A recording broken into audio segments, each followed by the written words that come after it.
Okay, welcome to the March 11th special meeting of the town of Neepawa. The first order of business is to approve the agenda. Be it resolved that we hereby approve the special meeting agenda for March 11th, 2025, moved by Councillor Pottinger, seconded by Councillor Kostenchuk. All in favor? Opposed? Carried. Okay, so call to order. Be it resolved that we do now open this public meeting to hear representation to Special Service Plan 012025 and Bylaw 3235-25. Moved by Deputy Mayor Parrott, seconded by Councillor Nadeau. All in favor? Opposed? Carried. Okay, Colleen.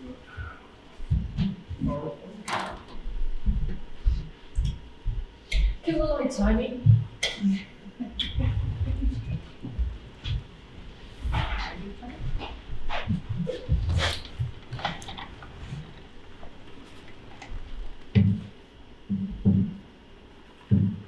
Hello.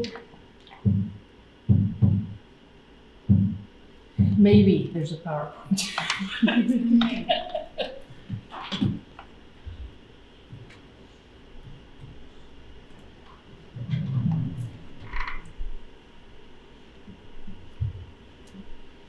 Okay, why is it not coming up on there? It was on there like 2 minutes ago.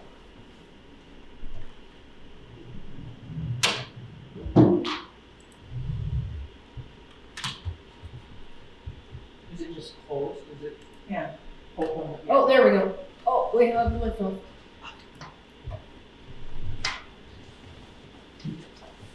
Okay, this will just be a short presentation on Bylaw 3235-25 regarding solid waste and recycling services under Special Service Plan 01/2025. So just a very quick overview. The words will come. I don't know why it's doing this. There. Bylaw 3200-20 established rates for the collection of solid waste and recycling as a special service, and that expired on December 31st, 2024. It was a 5-year period. It applied to all properties within Neepawa's boundary. The rates at the time were based on a special service levy that shifted the cost of the service from the general mill rate and allowed for more equitable distribution of those costs based on a user pays system. So if you use it, you pay. The rates reflected cost recovery based on service and volume. So basically, whether you got it every week, every 2 weeks, whether you had one bag, whether you had 50, that kind of thing. And of course, a new bylaw is being proposed to continue with the special service levy for the collection of solid waste and recycling for the period of 2025 to 27.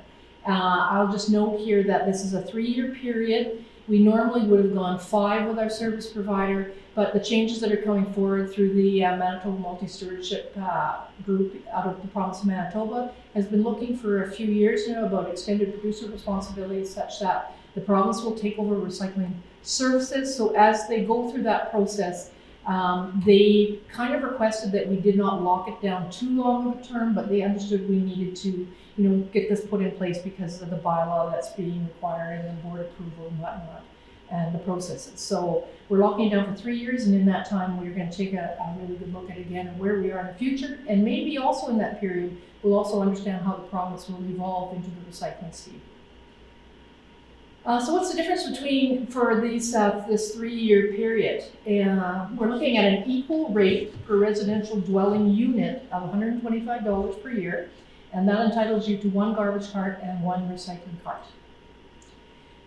We're looking at a rate of 60% of the prescribed residential dwelling unit rate for 4 specific roll numbers, and these are the nonprofit assisted living and supportive housing units. So basically Elks Manor, Yellowhead Manor, and Kinsman 1 and 2.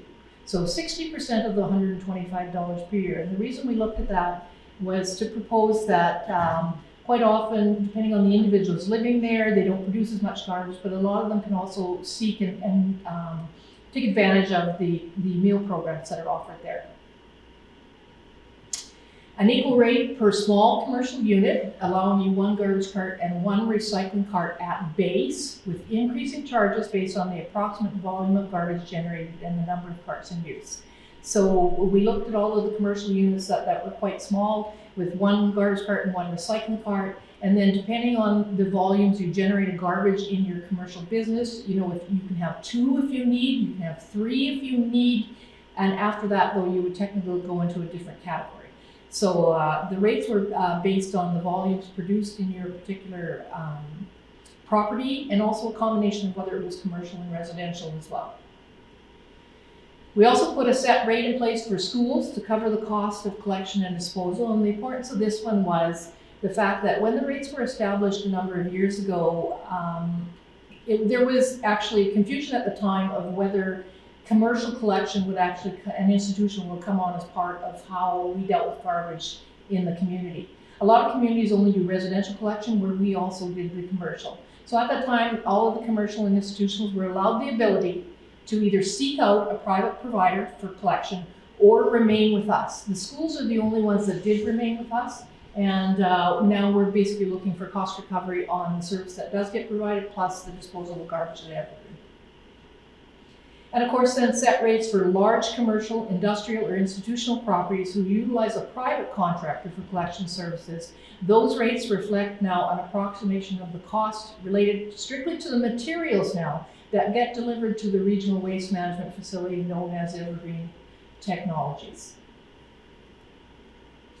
And lastly, a token charge of $2 for vacant land and railway properties to assist with the recovery of costs for the annual cleanup on vacant land. So when we buy gloves, we buy bags, we might buy shovels, rakes, whatever. Those $2 we end up collecting, it doesn't amount to a big amount, but it helps defray the costs. So just looking at the revenue expenses for 2020 to 24, you really only see here 22 to 24, the last rate period, which is what we actually put into our bylaw and send off for approval at the board. If you look at 2024, our most recent year, 61% of those costs, a total of $633,000. $383,000 was actually recovered under the special service plan that we're proposing tonight. 21% was recovered by general mill rate of $133,000 roughly, and 18% of the monies actually come from recycling revenues, and that's the product stewardship people, the RARS levy, and of course some construction and demo that we make sure gets attributed back to the people who took construction and demolition out to the site. If you look at where we're going for 2025 to 27, speaking specifically to 2025, our expenditures to do garbage and recycling in Neepawa is $667,000. 69% or $462,000 will be borne by the special service plan. 6% will be borne by general mill rate, and of course 25% will be recovered through the recycling revenues. So just to give you a little comparison of what this means and why we changed to a special service levy. If you take a look at, for example, a single dwelling in the top box there, if you're going and leaving all of these expenses on your tax bill and on your general mill rate, a single dwelling unit would have to pay $252.15. When we change the special levy, that person is actually only paying $145.23, broken down as the $125 per residential dwelling unit we're charging as the rate, plus through by way of taxation, that 6% that wasn't recovered in any particular way that stays on taxation, they're giving you an additional $20. So the cost for a single dwelling would be $145.23. So that is a difference of a savings to single dwelling unit owners of $106.92 by going the way of a special service.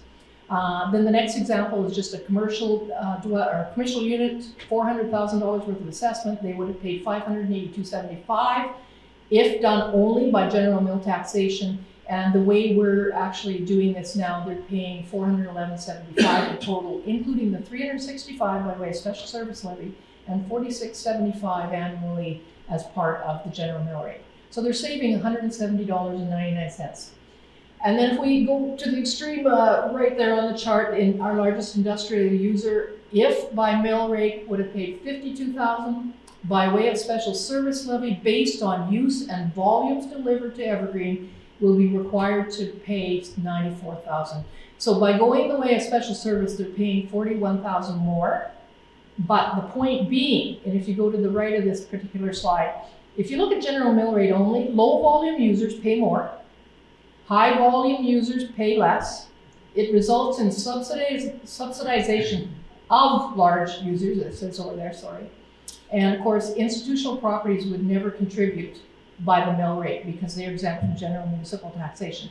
So the way we were doing it years ago, leaving it on the general mill rate, your hospitals, your schools, your churches, all of those properties never contributed anything for the garbage that they generated. So by going special service, they contribute now. So the special service levy method shifts the cost of providing the service to reflect a user pay system that evaluates the use of the service and the volumes generated. Properties pay for the services they use, and institutional properties can be required to contribute to the cost of a service they receive by way of a special service levy. So the last few periods of time, this was a very effective way of collecting those costs, and the recommendation is that we proceed.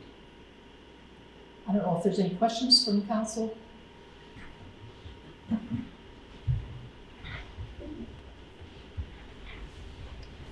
I don't think a question, but just a comment. I think it only makes sense that user pay, the higher volume users and that should not be subsidized by the general public. So I think that this system is a lot fairer to who is actually generating the amount of waste.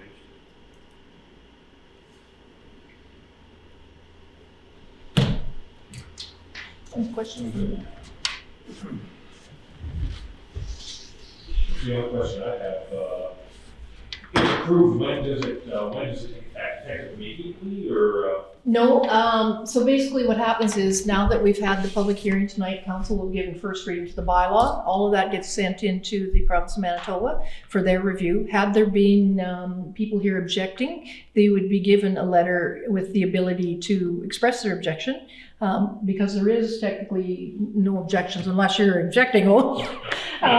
We're free to go tomorrow. We'll send it all in, and then we just simply wait for them to stamp approval on first reading of our bylaw, allowing us to go to second and third reading. So what that means is after we receive their approval, we can actually include it as part of our budget, and it'll be in place for this year as part of our budget approval. Oh, very good. Okay. Yeah. Councilor Gould. Is this gonna allow us to have cost recovery now? Well, the only part remaining is about $40,000 now on the general mill rate. You could do a full cost recovery and regain that 6% as well. But in fairness, when I took a look at other communities and to do a full cost recovery, is that fair? Or should those certain amounts of garbage remain in a very small percentage on the general mill rate to cover those isolated things that, it could be tourism, could be many things. And we'll leave maybe that small percentage on the general mill rate. We could reduce it, we could go to 2%. So the idea was trying to get it as near to zero as possible, but it's very difficult to do that because, you don't anticipate who's moving in, who's moving out, new households that contribute to the levy, that kind of thing. The goal would be to get everybody to reduce their garbage and increase their recycling to reduce that $677,000 bill. Mm-hmm. Yeah. That's the goal.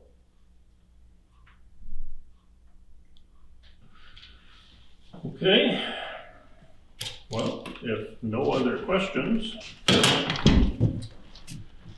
be it resolved that we do now adjourn this public meeting at 5:45. Moved by Councillor Pottinger, then Costanchuk, sorry. Looking at both of them.